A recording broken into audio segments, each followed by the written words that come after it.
말씀하셨습니다. 시편 46편 8절에서부터 11절입니다. 시편 46편 8절에서부터 11절까지 말씀입니다. 시편 46편 8절에서부터 11절까지 말씀입니다. 우리 시간 나가 찬양 말씀 받겠습니다. 시작. 와서 여호와의 행적을 볼지어다. 그가 땅을 황무지로 만들었도다. 그가 그 땅까지 진행하기를 쉬게 하시며 활을 꺾고 수레를 불사르시는도다. 이르시기를 너희는 가만히 있어 내가 하나님 됨을 알지어다. 내가 문 나라 중에서 높임을 받으리라 하시는도다. 만군의 여호와께서 우리와 함께 하시니 야곱의 하나님은 우리의 피난처시로다. 셀라. 아멘. 오늘 시편 46편 8절에서부터 11절의 말씀을 가지고 우리의 피난처라는 제목으로 함께 말씀을 나누도록 하겠습니다. 인터넷에 보면 여러 가지 많은 중요한 정보들을 이렇게 제공하는 그런 동영상들이 많이 있습니다. 이제 그 중에 하나가 뭐냐면 이제 우리나라의 바로 우리나라 가지고 있는 여러 가지 무기들을 이렇게 소개하는 그러한 동영상이 있습니다. 군사 전문가가 나와서 우리나라에서 개발된 미사일들 여러 가지 무기들을 쭉 이렇게 설명을 해주는 겁니다. 이것이 어떻게 작동이 되고 얼마나 파워가 있고 어떤 기능이 있는가, 그리고 얼마나 강한가, 이 모든 것을 쭉 설명을 해주는 것이죠. 그런데 한 군사 전문가가 그런 말을 하는 겁니다. 북한에서 우리나라의 무기 가운데 가장 두려워하는 무기가 바로 현무5라는 것이죠. 그 이유는 뭐냐면 현무5는 지하 100m까지 뚫고 내려가서 거기서 그들이 만들어 놓은 벙커를 이렇게 폭파시키는 벙커버스터가 바로 현무5입니다.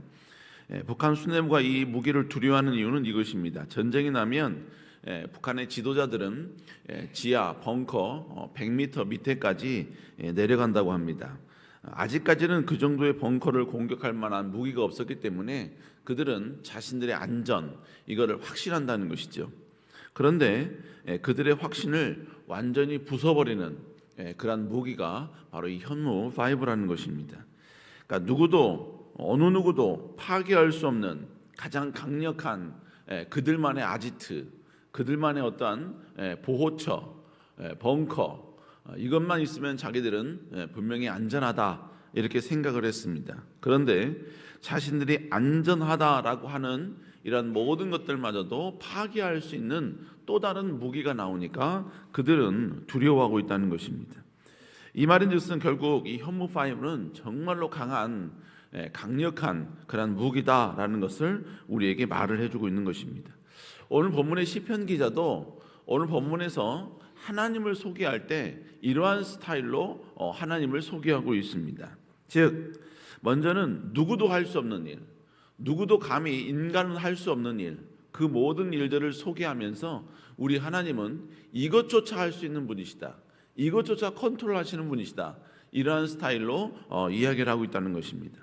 자, 그러면 오늘 시편 기자가 이야기하는 내용이 뭐냐? 첫 번째로는 먼저 누구도 할 수 없는 일, 바로 이 두 가지를 이야기를 해주고 있습니다. 첫 번째가 바로 이 땅에, 이 지구상의 땅이 황무지화된다라는 것을 언급을 하고 있죠. 자, 우리 시편 46편 8절 한번 읽어볼까요? 시작.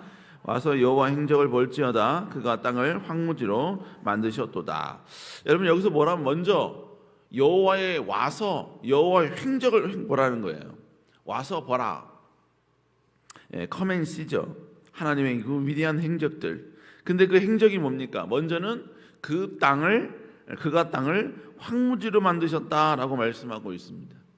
여러분 인간이 아무리 능력이 많고 힘이 있어도요, 지구에 있는 땅을 황무지로 만들 수 있는 능력만큼 있는 것은 결코 아닙니다. 그런데 시편 기자는 이 황폐화되는 것, 이건 절대로 우연이 아니라 하나님의 위대한 행적이다.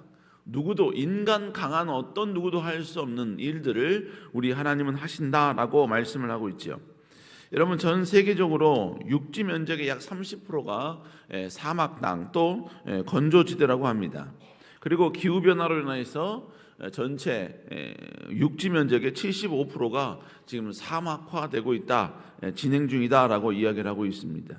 그리고 이 사막화는 중앙아시아와 아프리카, 그리고 미국, 스페인까지도 이 사막화가 진행 중에 있다라고 이야기를 하고 있습니다. 그래서 통계에 따르면 해마다 약 6천만 헥타르 이 정도의 땅이 계속해서 메말라가고 있다, 이렇게 이야기를 하고 있습니다. 단편적인 예로 중앙아시아에 우리나라의 3분의 2 정도 크기만큼의 그 호수가 있습니다. 아랄해라고 하는데, 이 아랄해가 말라가지고 지금 4분의 1 정도로 축소가 되었다는 것이죠. 계속해서 이 땅은 사막화, 황폐화되고 있다는 것입니다. 그런데 이 황폐화되는 것은 인간 누구의 노력, 어떤 인간 누구의 공격, 절대로 아닙니다.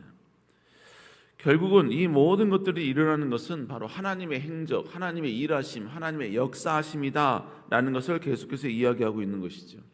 인간은 자연 앞에 굴복을 당할 수밖에 없는 존재입니다. 그러나 하나님은 인간을 굴복시킨 그 자연을 하나님의 뜻과 하나님의 계획에 의해서 마음껏 컨트롤하시는 분, 바로 이것을 우리에게 이야기하고 있는 것입니다. 결국 우리 하나님은 인간이 컨트롤할 수 없는, 인간이 굴복할 수밖에 없는 이 지구의 모든 자연 환경마저도 하나님은 컨트롤하시는 분이시다. 그만큼 하나님은 능력이 많으신 분이시다. 이거를 먼저 우리에게 이야기를 해주고 있습니다. 두 번째로 시편 기자가 지적하는 건 뭐냐면 바로 전쟁이었습니다. 그래서 시편 기자는 9절에서 이렇게 이야기합니다. 우리 시편 46편 9절 한번 읽어볼까요? 시작. 그가 땅끝까지 전쟁을 쉬게 하시며 활을 꽂고 창을 끊으며 수레를 불사르시는도다. 여기서 여러분 전쟁을 쉬게 하셨다라는 말은 뭘 말하냐면 전쟁이 있었다라는 것이죠. 전쟁이 있었으니까 쉬는 거 아니겠습니까? 뿐만 아니라 칼, 창, 여러분 이 수레, 이 모든 것을 불사르신다라고 말씀하고 있습니다. 여러분 이 모든 것들이 그냥 자연적으로 없어지는 것이 아니라 그 무언가에 의해서 멈추게 되고 사라지게 된다라는 걸 이야기하고 있습니다. 그리고 오늘 시편 기자는 그 주인공이 누구냐? 바로 하나님이시다라고 우리에게 이야기해주고 있는 것입니다. 여러분 한 나라가 전쟁을 일으켰다, 이 말인즉슨 여러분 충분히 이 전쟁에서 이길 수 있을 만큼의 능력이 있을 때 전쟁을 일으키지요. 그만큼 전쟁을 일으킨다라는 것은 많은 국력, 강한 국력을 갖고 있다라는 것입니다. 그런데 우리 하나님은 자신들이 가지고 있는 그 강함, 그리고 모든 데이터를 분석을 해서 이길 수 있는 승산이 있어서 전쟁을 일으킨 나라라 할지라도 그 전쟁을 멈추게 하신 분이 누구냐? 우리 하나님이다라는 것입니다. 뿐만 아니라 그들이 가지고 있는 창, 활, 수레까지도 하나님은 불사르신다라고 말씀하고 있습니다. 지금 인간이 전쟁을 일으킬 때 그들이 일으킬 수밖에 없는 어떤 동기부여가 뭐냐? 활, 창, 수레거든요. 즉 인간이 믿을 수 있는, 인간이 신뢰할 수 있는 그 모든 것까지도 하나님은 철저히 다 사라지게 만들 수 있고 그 모든 걸 다 무기력하게 만들 수 있다라는 것을 우리에게 이야기해주고 있는 것입니다. 지금 시편 기자는 인간 그 어느 누구도 할 수 없는 일, 즉 이 자연뿐만 아니라 전쟁을 일으키는 이 모든 것들을 먼저 두 가지를 언급하고 있습니다. 그러면서도 결국 말하는 건 결국 뭐예요? 이 모든 것들은 결국 하나님은 컨트롤할 수 있다. 하나님은 이 모든 걸 제어할 수 있고 그 모든 걸 다 무기력하게 만들 수 있다라는 사실을 우리에게 이야기해주고 있는 것입니다. 결국 시편 기자가 이 두 가지를 언급하면서 이야기한 내용은 결국 뭐냐? 단 하나입니다. 여호와는 위대하시다는 것입니다. 하나님은 위대하시다는 것이지요.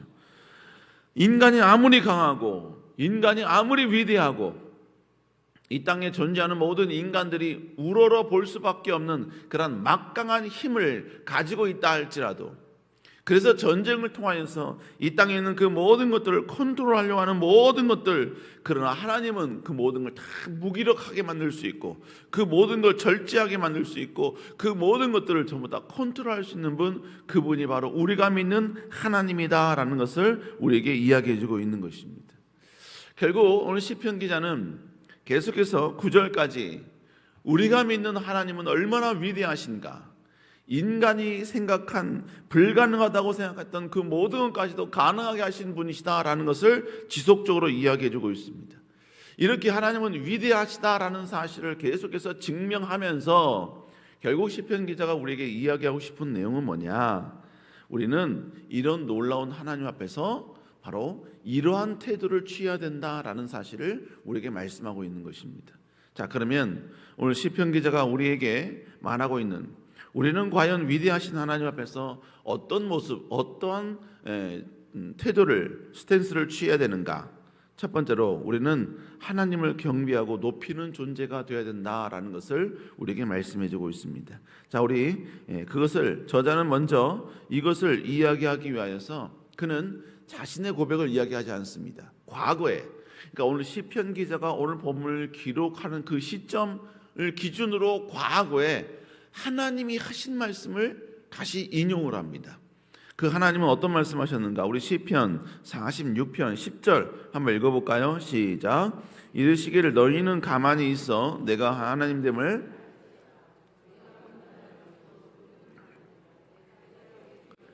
높임을 받으리라 하시도다. 아멘. 제일 먼저 시편 기자는 너희는 가만히 있어 내가 하나님됨을 알지어다. 여러분, 이 고백은 하나님의 과거에 이스라엘 백성들에게 하신 말씀이거든요. 바로 출애굽기 14장 14절에 있는 말씀과 역대하 20장 17절에 있는 말씀입니다. 하나님이 이스라엘 백성들에게 기적을 행하시기 전에 너희는 가만히 있어 내가 하나님됨을 알지어다, 이렇게 하신 그 하나님의 언급, 하나님의 어떤 자기 표현, 이것을 그대로 지금 인용을 하고 있는 것입니다. 그리고 그 다음 구절에 내가 문 나라에서 높임을 받으리라, 이 말씀은 이사야 57장 15절과 52장 13절에 있는 말씀을 지금 인용을 하고 있는 것입니다. 이것은 우리 인간은 하나님의 그 위대하심, 높으심, 그리고 전능하심을 우리는 인정하는 존재가 되어야 된다. 그리고 또 우리는 하나님을 높이고 경배하는 존재가 되어야 된다라는 사실을 우리에게 이야기하고 있는 것입니다.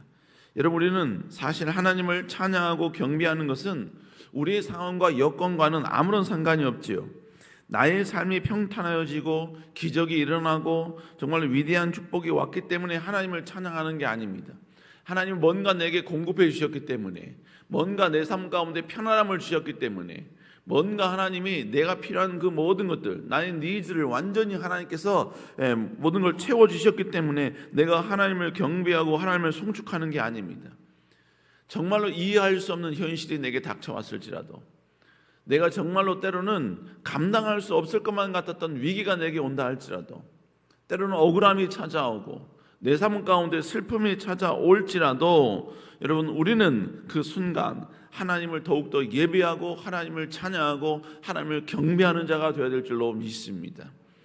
여러분, 결국 나의 신앙의 상태, 나의 지금 영적인 상태에 대한 체크는 결국 뭐냐? 지금 내가 하나님을 얼마나 예배하고 있고 얼마나 경배하고 있고 하나님을 얼마나 존중히 여기고 있는가?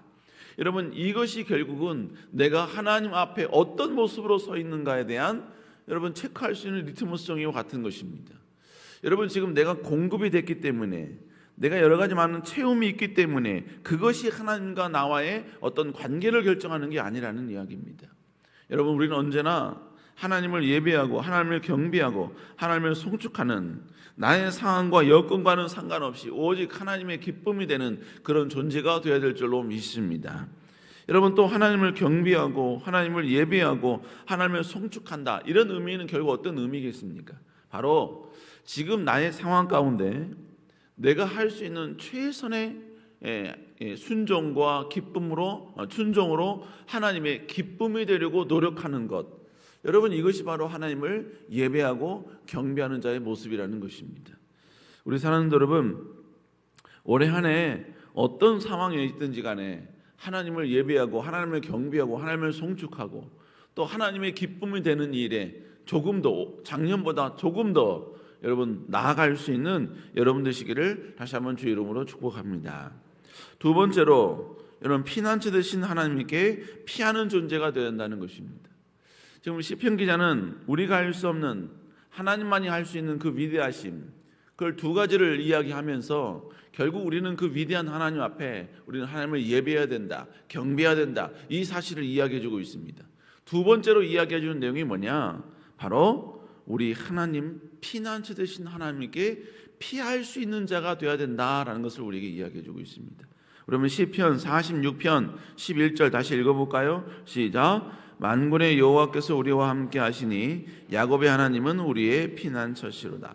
지금 시편 기자는 하나님을 표현할 때도요 그냥 표현하지 않습니다. 오늘 본문에 보니까 만군의 하나님, 모든 군대의 군대 장관이신 하나님, 이렇게 지금 표현하고 있는 것입니다. 그런데 그 하나님께 어떻게 해야 된다는 얘기입니까? 우리 하나님은 우리의 피난처시다 라고 이야기하고 있는 것이죠.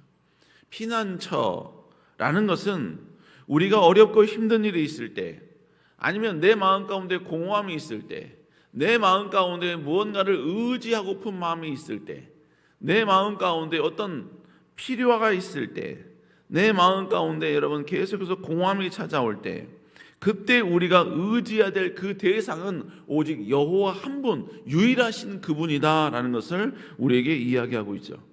하나님이 우리의 피난처가 될 수 있는 일이 뭡니까? 우리 하나님은 온 땅을 황무지로 만들 수 있는 강하신 분, 모든 전쟁을 멈출 수 있는 전능하신 하나님이시기 때문인 것입니다. 강해도 너무 강하신 분이기에 우리의 피난처가 될 수 있다, 우리의 피난처가 되어야 된다라는 사실을 계속해서 시편 기자는 이야기하고 있는 것입니다. 여러분, 그러니까 결국 우리의 삶 가운데 진짜 지혜 있는 그리스도인은 어떤 존재이냐? 지금 하나님께 피하지 않아도 되는 상황이에요. 굳이 피할 수 있는 하나님을 피난처로 삼을 그러한 근거가 없을 정도로 내 삶 가운데 여유가 있어. 그럴지라도 하나님을 나의 피난처로 삼고 하나님께 엎드릴 수 있는 사람, 여러분, 이 사람의 진정으로 지혜 있는 그리스도인이라는 것입니다. 때로는 지금 너무나 힘들어요. 정말로 하나님께 나아갈 수 있는 힘조차 없습니다. 여호와 이름을 부를 수 있을 만큼의 그런 여력도 없을 만큼 그렇게 힘들어요. 그렇게 지쳐 있습니다. 그럴지라도 여러분, 하나님은 나의 피난처라고 하나님께 엎드릴 수 있는 사람이 진정한 지혜로운 그리스도인의 모습인 줄로 믿습니다. 여러분, 그러나 아쉽게도요, 이성적인 우리 인간은요, 이 세상 살면서요, 조금이라도 의지할 수 있는 게 나에게 있으면 하나님을 피난처로 삼지 않습니다. 조금이라도 내가 의탁할 수 있는 그 무언가가 있으면 여러분, 우리는 하나님을 의지하지 않으려고 한다는 것입니다. 조금이라도 물질이 있고, 조금이라도 내가 즐길 수 있는 뭔가가 있고, 조금이라도 내 고통을 여러분 조금 삭제할 수 있는 그 무언가가 있으면요, 하나님보다는 그 무언가를 계속해서 의지하려고 한다는 것이죠. 물질을 의지하려고 하고, 인맥을 의지하려고 하고, 내 노력과 내 수고를 의지하려고 하고, 살아왔던 나의 인생의 경륜을 자꾸 의지하려고 한다는 것입니다. 여러분, 결국 우리가 은혜 받았다라는 말은 결국 뭘 말하느냐? 내가 의지할 수 있는 그 무엇보다도 하나님이 강함을 깨닫고 하나님께 엎드리는 것, 여러분, 이게 바로 은혜 받은 자의 모습이라는 것이죠. 결국 지금 내가 하나님과 어떤 관계를 갖고 있는가, 여러분, 이것은 내 삶 가운데 내가 의지할 수 있는 풍요가 얼마나 많이 있는가, 이것이 아니라 내가 과연 얼마나 하나님께 무릎 꿇고 있는가, 내가 얼마나 하나님을 앙망하고 있는가, 얼마나 하나님을 바라보고 있고, 얼마나 하나님을 의탁하고 있고, 얼마나 주님을 나의 복으로 삼고 있는가, 여러분, 이것을 우리가 체크할 수 있어야 한다라는 것입니다. 이제 우리는 새해가 밝았지. 오늘은 벌써 여러분 두 번째죠. 두 번째 화요일 맞죠? 아닙니까? 첫 번째 화요일이군요. 그렇죠? 이걸 체크를 안 하고 왔네요. 첫 번째 화요일일 겁니다. 첫 번째 화요일입니다. 여러분, 이 첫 번째 화요일 날, 여러분, 올해 더욱더 하나님만 섬기겠습니다. 하나님을 최고의 나의 피난처로 삼겠습니다. 하나님만 경배하고, 하나님만 송축하고, 하나님께만 엎드리겠습니다. 작년과는 또 다른 엎드림으로 하나님께 나아가겠습니다. 여러분, 그렇게 결단하는 여러분 될 수 있기를 주의 이름으로 축복합니다. 기도하시겠습니다. 사랑을 내가 충만하신 주님, 우리가 어떠한 소유와 어떠한 능력과 어떠한 권세와 어떠한 스펙이 있다 할지라도 아버지, 그것은 절대로 하나님만큼 강할 수 없음을 이 시간 고백합니다. 오직 하나님만이 우리의 위대한 강하신 분임을 고백하며 나아가오니, 주님, 언제나 더 강하신 하나님을 예배하고 경배하는 저희들 되게 하여 주시고, 오직 하나님께 엎드리는, 그리하여 하나님을 나의 진정한 피난처로 삼는 저희들 되게 하여 주옵소서. 이 시간 하나님께 귀한 10의 1조 예물을 주께 드립니다. 드린 예물 저 축복하여 주시고, 또한 귀한 감사함을 주께 드립니다. 주님, 여러 가지 하는 문제를 위하여 기도하고, 또한 아버지 진정한 아버지 콩나물이 아니라 콩나무가 되기 위하여서, 또 아버지 위대한 하나님과의 인격적인 만남을 위하여서 시간 귀한 예물을 주께 드립니다. 주님, 드린 모든 예물들, 기도 제목들 주님이 기억하여 주시고, 놀라운 주의 축복과 능력과 은혜로 함께하여 주옵소서. 그래야 다시 주님을 바라보는 말미암아 위대한 승리와 역전을 경험하는 축복의 한 해 이룰 수 있도록 여호와여 인도하여 주시옵소서. 여호와께서 특별히 귀한 담임 목사님 건강 붙잡아 주시고 강건케 하여 주시며, 더욱더 영향력 있는 귀한 목사님 될 수 있도록 주여 축복하여 주옵소서. 함께 하실 줄 믿사옵고 살아계신 예수님 이름으로 간절히 기도드렸사옵나이다. 아멘. 하늘에 계신 우리 아버지여, 이름이 거룩히 여김을 받으시오며 나라의 마옵시오며 뜻이 하늘에서 이루어진 것 같이 땅에서도 이루어지리다. 오늘날 우리에게 일용할 양식을 주옵시고, 우리가 우리에게 죄 지은 자를 사하여 준 것 같이 우리 죄를 사하여 주옵시고, 우리를 시험에 들지 말게 하옵시며 다만 악에서 구하옵소서. 대개 나라와 권세와 영광의 아버지께 영원히 있사옵나이다. 아멘. 우리 시간 하나님께 간절히 기도하기를 소망합니다. 특별히 주님 귀한 담임 목사님 건강 붙잡아 주시고 지치지 않는 새 생명과 새 능력의 힘이 아름답게 임할 수 있도록 주여 인도하여 주옵소서. 주님, 다시 한번 올해 안에 주님과 함께 시작하는 한 해 되게 하여 주시고, 주님을 나의 피난처로 삼으며 오직 주님만을 예배하고 경배하는 우리의 삶 되게 하여 주시옵소서. 우리 시간 주의 치고 간절히 기도합니다. 주여, 주여.